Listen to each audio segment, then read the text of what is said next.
Hi folks. So today is 3rd of March and we will be looking at the editorial page of the Economic Times newspaper.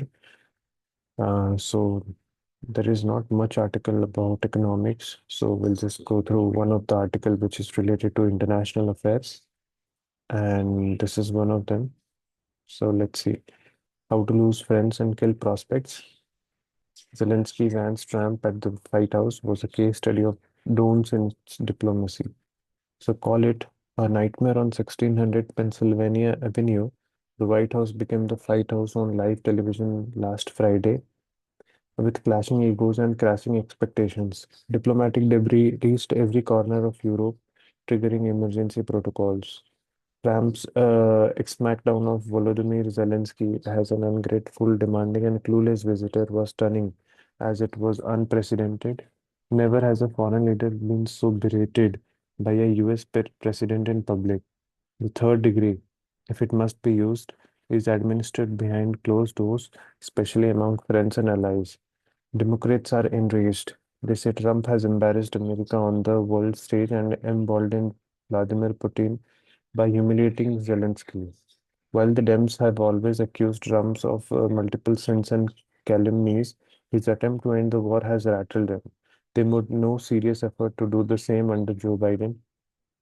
The fact that Trump doesn't seem to distrust or viscerally dislike Putin, a necessary requirement for your acceptance in the right circles, is further cause for concern. Russia is and will always be America's enemy. They see Zelensky's treatment as proof of Trump's perfidy.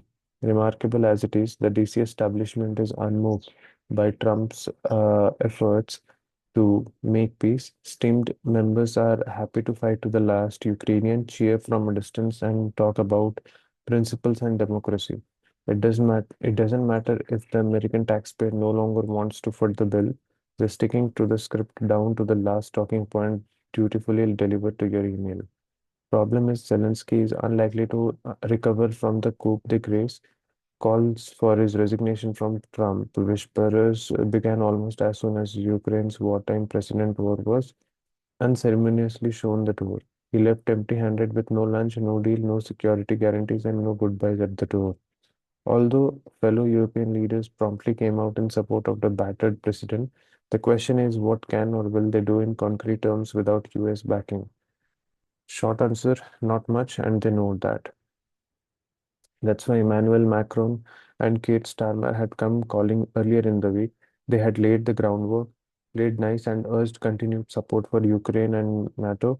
Their goal was to keep Trump engaged. But Zelensky's self goal has complicated things. NATO Secretary General Mark Rutte told Zelensky to mend relations with Trump and key officials and get back on track.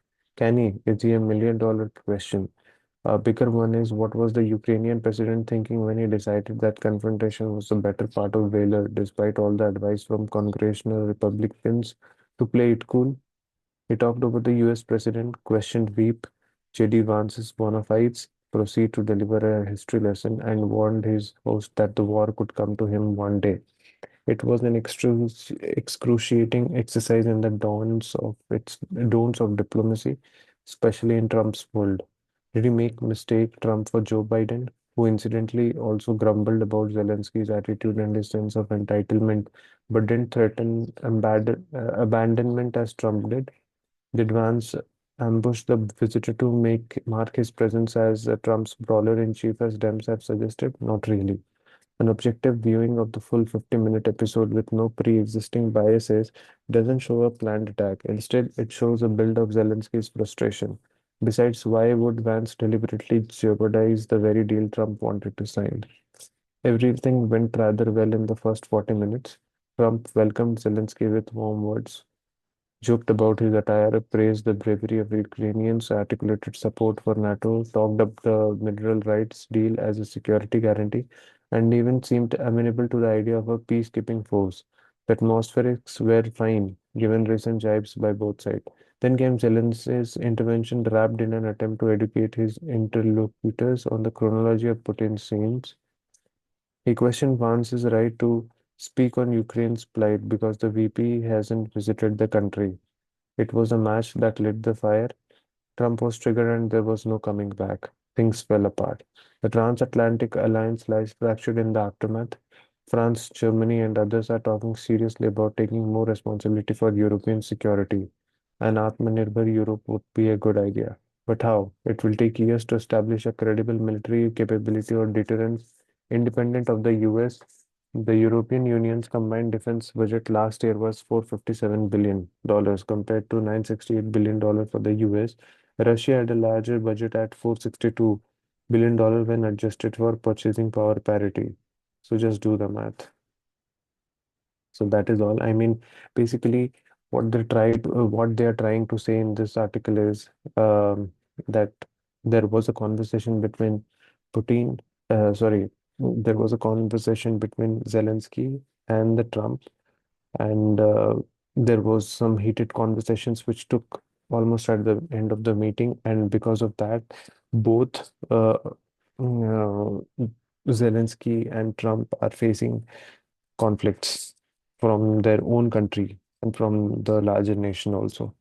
So Trump is facing why? Because whatever statement he has made was not valor, and Zelensky, despite being helpless, he is not getting any more help also. So because of that, both the parties are at loss, and nobody had benefited from this conversation. So this article describes all the scenario, like what all had happened and what is the outcome, though we know that nothing is gonna change. So that is all for this. Thank you.